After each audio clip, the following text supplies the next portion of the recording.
So now let's look at vertical. So remember, you could be long a vertical or you could be short a vertical. So you can buy the vertical or you can sell the vertical. So vertical is basically a combination of either two calls or the combination of two puts, but it is the same expiry but different strikes. So we've got the vertical call, we've got the vertical put, which is also called a call spread or a put spread. But if you buy the call spread, it's called a debit call spread. It's called a call debit spread. If you sell the call spread, it's called a call credit spread. If you buy the put spread, it's called a put debit spread.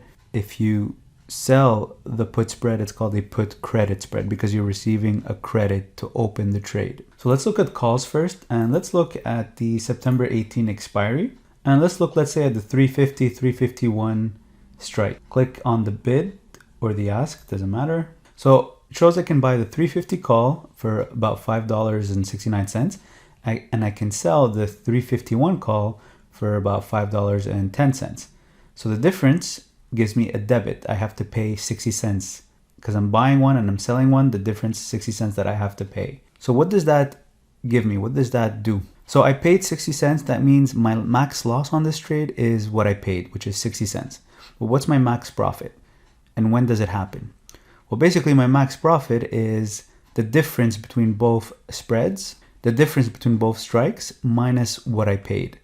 So the difference between both strikes is $1. I paid 60 cents. So my max profit is 40 cents. So if I do one contract, that's $40.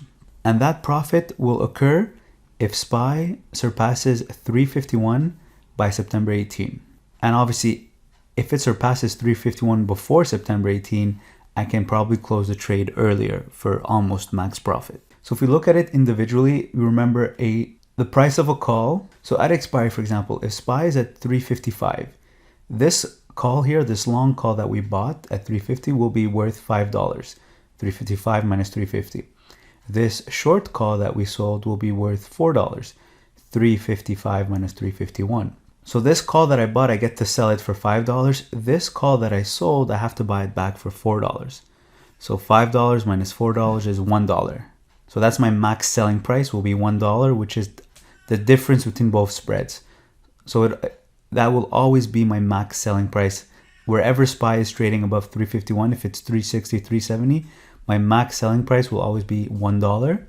Since I paid 60 cents to get in, right now it's actually a little bit less, as you can see it's changing, then my max profit will be 40 cents times the number of contracts. So the vertical call or the call debit spread is used if you have the same assumption as if you bought a call. If you think the stock is going to go up, then you can buy this call spread. But the advantage is when you include or when you introduce the second call option that you're selling, it minimizes how much you'd pay. So normally you would pay $5 just for the call option, but that means you would need SPY to go up above 355 to start making a profit. But by introducing the short call, you only need it to go above 350.6 for you to start making a profit. But your max profit is capped. So you cap your profit, but you also minimize your loss and bring your break even lower. So it's more of a controlled trade. And you can start playing around with the strikes. You could, for example, buy the 355 call and then sell the 360. That means you're going to be paying a little bit less to get into the trade. So you're paying $1.50.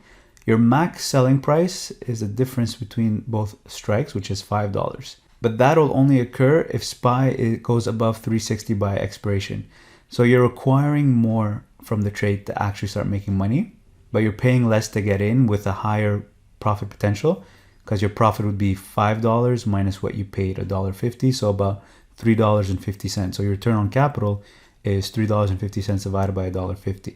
So you've got a better return on capital, but you also have a less chance of winning because you're expecting more movement from the underlying. So this is buying a call spread. Now, what if we do the opposite? What if we sell the call spread? So basically, I would sell the 355 call and then buy the 360 call. As you can see, it's still the same amount, but this time it's a credit. CR, it's a credit. I'd be collecting money. And this time my max loss will be the difference between both strikes, so 360 minus 355, minus what I collected, so $1.50. So my max loss in this case would be $3.50. And my max loss would occur if SPY goes above 360. So this is a different trade, different assumption completely. And it's actually more interesting because basically you collect the money up front and you make money as long as SPY stays below 355. Wherever it stays below, wherever it trades below 355, you make that $1.50 credit. Anywhere above 360, then you make a max loss of $3.50. So let's say SPY closes at 300. Let's say SPY closes at 350 come expiry.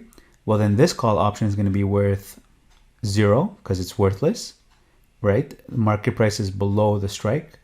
So this call option is worth 0, and this call option is also worth 0. So you collected $1.50 and you get to keep it because you don't have to buy it back. You don't have to buy back the call option because it's worth 0. What if SPY is at 365 come expiry? So if SPY is at 365 come expiry, this call option is going to be worth $10. 365 minus 355.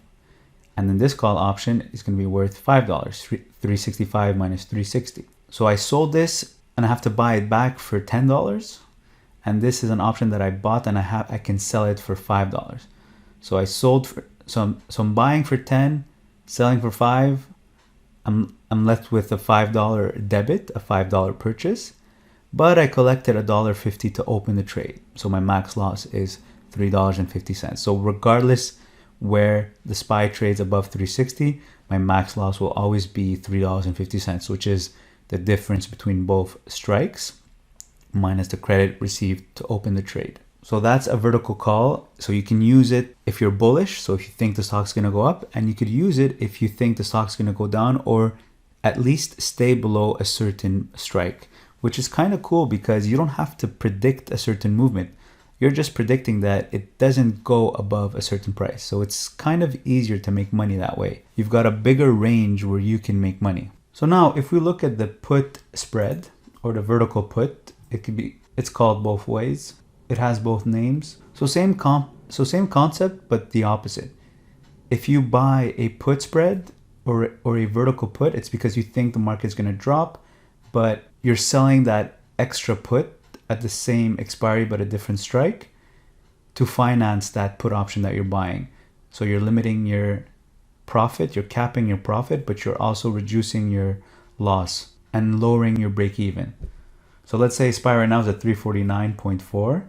Wasn't it just at 350.5? What just happened? All right, so let's say we look at the 345, 346. We could adjust it after. So click on the put side, click buy and sell. So I'm gonna adjust to 340.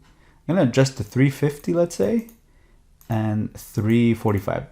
So what just happened here? So now I'm buying the 350 put for about $6.50, but I'm selling the 345 put, which is 5 points away, 5 strikes lower. Same expiry, just different strikes. Both are put options. I'm selling it for $4.60. So the difference is about $2, $1.91 that I have to pay. That's a debit. So what that means is for me to start making money, that means SPY has to drop below 345 by expiry, by September 18. If that happens, then my max profit will be the difference between both spreads, which is 5, minus what I paid. So about $3 of profit. So my max profit is capped. My profit is capped, but my max loss is also capped, which is $2, which is what I pay to get into the trade. For example, if SPY is at 340 at expiry, this put option is in the money. So it's going to be worth $10, 350 minus 340. This put option is going to be worth $5, 345 minus 340. So I'm selling a put option that I bought. So I'm going to collect $10. And here I am buying back a put option that I bought. And here I'm buying back a put option that I sold. So I'm paying $5. So selling 10, buying 5. So I'm collecting $5. But I paid $2 to get into the trade. So my max profit is $2. So my max profit is $3. And it will always be $3 as long as the SPY is trading below 345. But if the SPY is trading above 350, then I lose everything. I lose what I put in, which is $2. But it's less. I lose less than if I had just bought the put option at 350. So if I just bought the put option at 350, I would have paid $674. And I only start making money if SPY is trading below 350 minus 674. But by combining these two put options, I start making money as long as SPY is trading below 350 minus the $2 that I paid. So I start making money as long as SPY trades below 348. So it's a trade-off.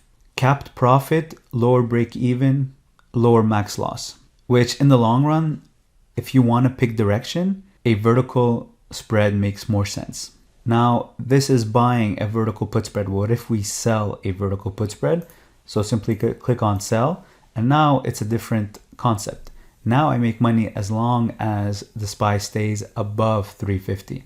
So you can see right now, if I sell this put spread, I'm collecting $1.90 or let's say $2. So you see credit here, CR is credit. So I'm collecting $2 to open this trade. And I keep it as long as SPY trades above 350. If it trades below 345, then my max loss would be the difference between both strikes, which is 5, minus what I collected, $2. So my max loss would be $3. And we could test it out. If SPY is trading at 340, what is the value of this put option? It'll be worth $10. And this put option will be worth $5. 350 minus 340, and then 345 minus 340. So this is an option that I sold. I have to buy it back for $10. And this is an option that I bought. I have to sell it for $5. So I'm buying for 10, selling for 5. So I'm left paying $5, but I only collected $2. So that means I lose $3 max loss, regardless where SPY is trading below 345. But if SPY closes at 348 on September 18, then I don't lose anything. I break even basically, because this put option is going to be worth $2 and this put option is going to be worth $0 because it's out of the money. The market price is above my put, so this put option is worth $0. The market price in this case is below my 350 put, so it's going to be worth $2. 350 minus 348. This is an option that I sold initially. I'm going to buy it back for $2. This is worth $0. So my net debit is $2, but I collected initially $2 to open the trade, or $1.90. I'm just rounding up to $2 just to make it simpler. So that in that case, I would break even and not lose anything. But anywhere above 350, both these options expire worthless. They'll be worth $0. So I get to keep what I collected initially, which is the $2. So once again, selling a vertical put spread in this case makes more sense because all you need is for SPY to stay above a certain price. You're not asking for much. You're not asking for a certain direction. For example, I can go lower to make this trade, to give this trade an even better chance of winning. So let's say I go to a 340 strike and a 335 strike. So I'm selling the 340 put option and I'm buying the 335 put option. I'm collecting less. I'm collecting 80 cents compared to the $1.90 before. But my chance of winning is higher because now all I'm saying is for me to keep that 80 cents, SPY has to stay above 340 come September 18. It could go to 350, 355, 345, 347. I don't know. I don't care which direction it takes. Just stay above 340 and I make my 80 cents. But in return, if something does happen and it does drop below 335, then my max loss is bigger. My max loss will be the $5 minus the 80 cents that I collected. So my max loss is $4.20. So I'm speaking in cents and dollars because it's just one contract. So always multiply by 100 to get the true dollar value. So when I say 80 cents, it's actually $80 if I'm doing one contract. But if I actually buy this put spread, I basically make money if SPY drops below 335. So I'm actually requiring a lot from the stock. I'm requiring it to move from 350 to 335 for me to actually make money. So that's really the difference between selling a vertical spread and buying a vertical spread. And you can always play around this with the strikes. You can start off with a strike that's in the money versus a strike that's out of the money. And obviously the trade-off will be how much you pay up front and your max profit and your chance of actually achieving it. So my favorite trade is actually the put spread, the put credit spread. So selling the vertical put is actually my favorite trade. If we go to my account here, you can see that I've got all vertical puts. So for example, let's just look at one of them here. Let's look at NVIDIA. So I've got a vertical, or actually let's look at BABA. I've got a vertical put on BABA at 272.5 strike and at 267.5. So I basically sold the 272.5 put option and I bought the 267.5. So it's 5 points away. I collected 80 cents. So $1.88 minus $1.08. So I collected 80 cents. So that means my max loss is $5 minus 80 cents, right? The difference between both strikes minus the 80 cents that I collected. And for me to make money, Baba needs to stay above 272.5 come September 4th. So it's an easier requirement. I don't have to pick a direction. I don't have to pick a short-term direction. I'm just saying stay above a certain range, which is a reasonable range. Stay above 272.5 while Baba is trading at 284.86 by September 4th, and I can make my profit of 80 cents. If I do one contract, that's $80. And as you can see right now, I can actually close the trade. This is how much I'd pay to close the trade. I would have to pay about 70 cents, about somewhere in the middle, and I can make a 10-cent profit. Of course, with commissions, it's not worth it, but just the general idea, how the trade works. This is my favorite trade. Now, if you're wondering, you're making 80 cents, but you could potentially lose $4.20. Is that really worth it? Well, there are ways to manage a trade if it gets tested, but I think that deserves its own video. Won't talk about that in this particular video.